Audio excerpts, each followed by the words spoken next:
everyone, welcome to my channel. Well, check out, it's a Radiomaster day, and not only that, check this out. Radiomaster sent me this.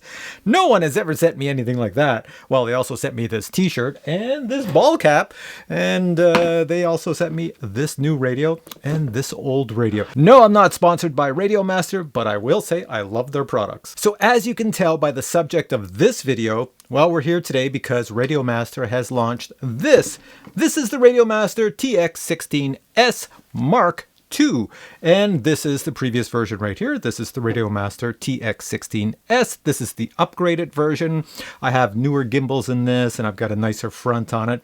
You can pretty much modify this one with the similar features as that one. Now, please note the following. I have made two videos. This video to tell you all about the new radio, and a second video to show you the interface below to create your own drone model, bind your drone to the radio, set it up in beta flight, and get out and flying. And I've made it super simple that even your grandma could follow the steps and get through and set everything up. So make sure you check out that video. All right, so before we get started, let's get rid of this and put this someplace back here. So there's two versions of this radio. Currently, you can get it in this model, which I have, which is the 4-in-1 chip inside. That means it connects to almost every receiver on the planet, most of them anyways. Or you can get this in an ELRS version. I'm old school. I love the 4-in-1 chips, so that's why mine's 4-in-1. Now, from my perspective, there's two things I really love about this radio. There's probably more to love, but there's only two that I really love.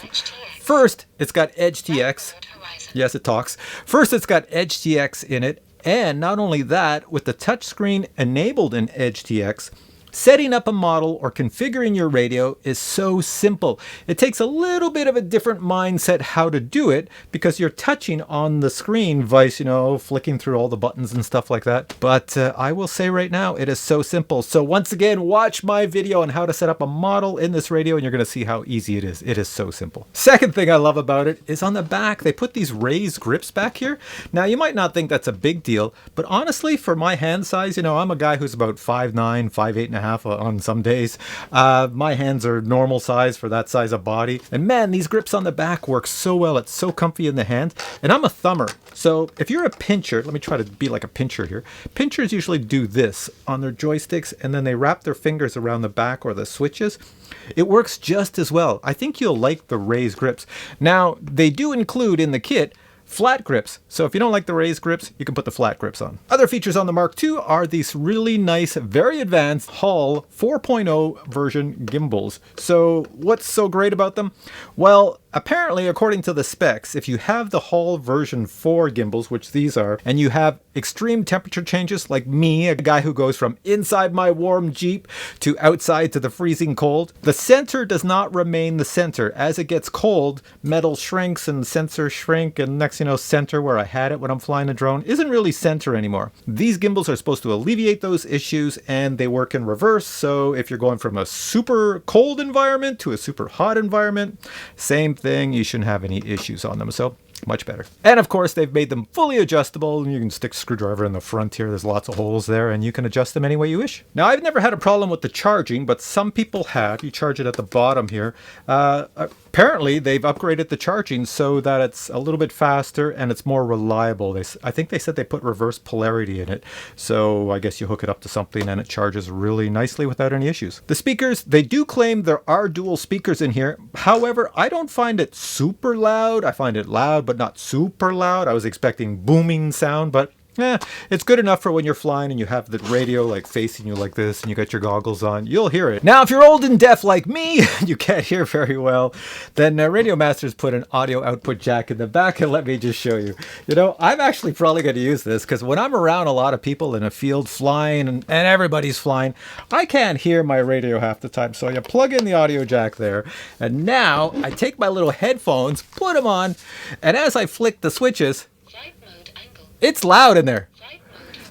Here, I'll show you how loud it is. My boom mic is right there. I'm just going to hold this up to the boom mic, and you're going to hear this. Flight mode angle. Flight mode acro.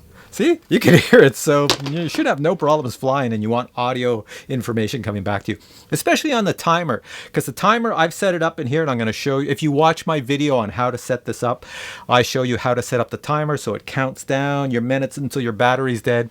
You're going to want to hear that, so it's going to tell you, battery countdown, 1 minute remaining, 30 seconds, 29 seconds. So it's good to have the audio coming to your head if you're in a noisy environment. Now, this update wasn't necessary, but Radiomaster did it anyways. On the back, you see this battery cover? People actually complain that trying to get their battery cover back on, they couldn't get it on. What Radiomaster did is they put this smooth cover. It just slides in, slides out, slides in. And speaking of the battery cover, if you pull it off, it's the same as before. So on mine, I've got two 18650 batteries in the back, or you can put any sort of 2-cell battery system that connects right in the back there.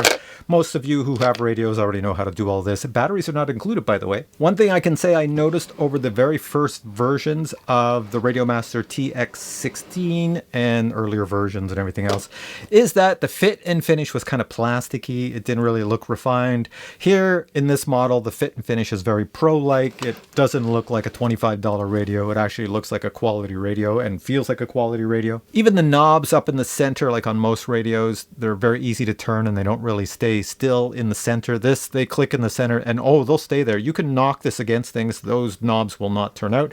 Same is true, I find now, on the slider switches on the side. Before, I used to always knock them with my hand. I don't use the slider switches, but now they have a really solid center position on them. So that's pretty good on either side. Now, I have tried the radio out with flying drones indoors because it's kind of rainy outside. So I flew drones around indoors. It works really well. I love the gimbals. I can tell a difference, but even more importantly, I love that little raised thing at the back. It feels really good. Certainly you can use this with a flight sim. I like to use flight sims every now and then if it's a rainy day, especially when I get a new radio, then I try it out and I go, okay, that's pretty fun. And then I keep on playing. Normally I don't use flight sims that often because I fly the real thing. But when I do get on a flight sim with a new radio, I sit there for hours playing. And this one was very comfortable to play flight sims. And to use this radio on any PC or Mac as a joystick controller to play flight sims, you just plug your USB-C cable in the top, the other end into your PC or Mac. On the screen here, as soon as you plug it in, it's going to say, hey, do you want to use me as a joystick, external joystick, or do you want to get into my internals and take some files off or put some files on? So just pick joystick and you're all set. Now, one thing I found pretty cool about this radio is that normally when I receive a radio, I add stuff to the micro SD card that's inside the radio because not everything I need is there. But this model came with everything I need, so everything is there. And I always love to search through the micro SD card to see what the radio comes with. So when I went to the sound section to see what sounds I can add, when you're armed and you can change your modes and do all the stuff. When I got to the sounds, I noticed there's a whole section on Joshua Bardwell. Yeah, he's got a YouTube channel. He's very famous with the FPV drone hobby. So I'm like, why the heck do they have Joshua Bardwell sounds here? Listen. You're about to fail safe. It's up to you. Keep playing if you want. And then I thought, hey, hang on a sec. I went to the Radiomaster website. They have a Joshua Bardwell color model. So in his color configuration is there. And then I thought, hey, hang on a sec. Why is there no Captain Drone version? You guys would buy a Captain Drone version, wouldn't you? Then it would probably look something like this. All right, so the next thing I want to show you is what comes in the box. There's a box back here, and you get some cool stuff inside. I want to show you what comes in the box. Then after I show you that, it's only going to take like a few seconds. Come back to me. I'll give you my final thoughts. Here we have the box. Your Radiomaster comes in, and no, you do not get the pretty lights with it. The only identification on the box that this is a Mark II is this sticker. Opening the box, you'll find a very nice foam protective case, and inside that protective case, you'll find your radio and accessories. Speaking of accessories, my radio arrived with 2 sets of grips. So you have the raised grips and you have the flat grips. I also received the quick start guide, USB-C cable, a screen protector, spare springs, and of course, Radiomaster stickers. I love the radio, and I've already mentioned why, the touch screen and the little thingies at the back, the raised grips. The joysticks, I did notice a difference. I love they're a little bit firmer and they do seem to be more accurate when I'm flying things around. But then again, when you fly FPV drones, your brain adjusts. If the drone is drifting one way or another, half the time you don't even notice it because your brain adjusts and you move the joysticks in the proper position. But if you're a newbie, newbies, their brains don't adjust as well. And they'll notice things drifting and then they'll be all over the place with the joystick. So I think newbies would really like this one. Now, with all of that said, let me mention something that it could be a negative for a lot of you. Certainly you can turn off the touchscreen device in the settings, but if you leave it on, I don't know how many times I've picked up this radio and Hang on. See what's going on? I'm sure there's a lock button on here so you can lock out the screen to not touch anything. I would assign it to a switch. If I can find it, I'll assign it to a switch that I just go click. No, not that switch. Click. And then it's still talking. Anyways, I'd have it on a switch and just lock it out and then unlock it to do editing. But other than that, I love this and I highly recommend it. I think if you do not have a radio already, you should get this. If you already have a radio like the previous TX16S, there's really no reason to upgrade to this one. Not in my opinion. Certainly it's a Mark II, but it's not a totally new version. It's still the same design, the same configuration. They left it the same color, although you can get it in different colors, different models. But I think if they would have added some different things like a removable antenna, the antennas are still stuck in place. At least they have the metal switches. Here your hand grip does not fold down. You have to get an upgraded version for that. You can upgrade it to make it fold down.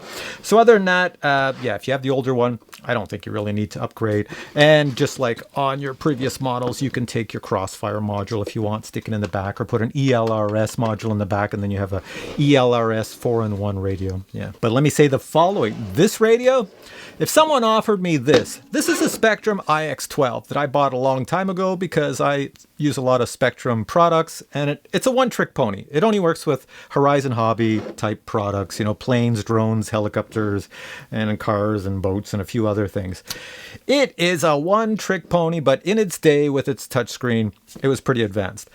Compare this to this, and this is a dinosaur. This is 100% a dinosaur, but they still sell this for like hundreds of dollars. Way more. You could buy like, I don't know, 5 of these compared to the price of one of these. It's craziness. So yeah, for me, this is the radio. This one's not the radio. This is the radio to own. And as I have previously mentioned, I have a second video on the Radiomaster on how to set up a drone inside, how to bind your drone to the radio, how to set your drone up then in beta flight and get out flying, and it's all super simple, and it's in its own video, and I think the video is about 15 minutes long because I go very slow, and it's using the touch screen. So you're just going to sit there with your finger going touch, touch, touch, follow everything I do, and it'll be so simple. All right, guys, if you enjoyed this video, please give it a thumbs up. I am putting links below, and you can go check it out. I'll have the website and all the different models and every place it's available, and you can check it out, see if it's for you. It's not super expensive, and I do recommend it. And with that said, have a great day, and we'll catch you in the next video. Bye!